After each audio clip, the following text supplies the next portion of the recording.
দেখাতে এসেছে। এটা হল অবশ্য, রুম হচ্ছে এখানে আছে।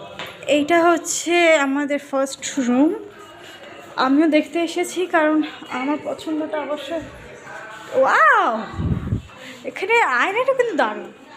চলো দেখি বাকি রুম। বেডের রুমটা ছোটো ভালো লাগছে।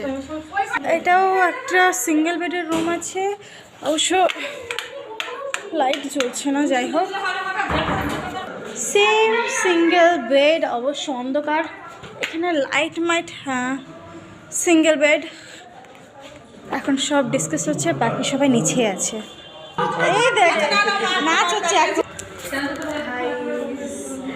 এদের রুম পছন্দ হচ্ছে না, ভাবছি আর একটা হোটেলে যাবে। চলো কি আমরা আর একটা জায়গায় এসেছি, আগের বার এসেছি সবাই রুম দেখার জন্য। আমরা জানি রুম কেমন আছে, পাবলিক দেখো, এখানে পাবলিক দেখো,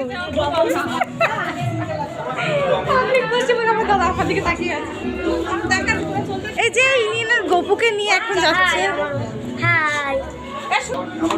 এখানে লাইটটা অন্তত খুব ভালো।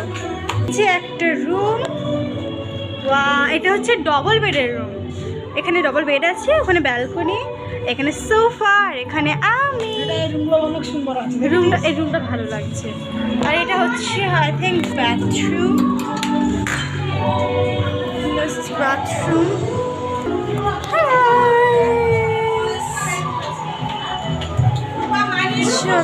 এখানে আর একটা ডবল বেডের রুম। চলো এবার তোমার হয়ে গেছে রুম, মাসির ওরটাই নেবে, পছন্দ করেছে। আর এখানে আরেকটা মাসিরা নেবে। আর এখানে হচ্ছে সিঙ্গেল বেডের রুম, কিন্তু এটা অনেক বড়। যাই হোক, দেখতে পাচ্ছি এখানে সোফা। চলো বাথরুমটা দেখে নিই একটু। অবশ্য লাইট নেই, লাইট কোথায়? হ্যাঁ লাইটটা কোথায়? লাইটে জ্বালা তো। আই থিঙ্ক বাথরুমের লাইটটা এখন খুঁজে পাচ্ছি না। এটা নাকি? ও পেয়ে গেছি। এটা বড় আছে কিন্তু আমার মন পছন্দ না।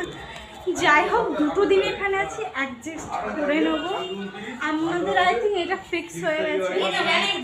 অনেকজনের ছাত্রী আছে যে এইসব ভিডিও নিয়ে আচ্ছা ওকে, সেটা সরি। আমাদের আই থিঙ্ক রুমটা সিলেক্টেড হয়ে গেছে। আর এত বড় বেড, আমি হচ্ছে সিঙ্গেল বেডের বলে আমি আমার মা থাকছি। এটা অনেক বড় বেড আমাদের জন্য। যাই হোক, এখানে আমার দারুণ মেকআপ করবো। এখানে লাইটের ফোকাসটা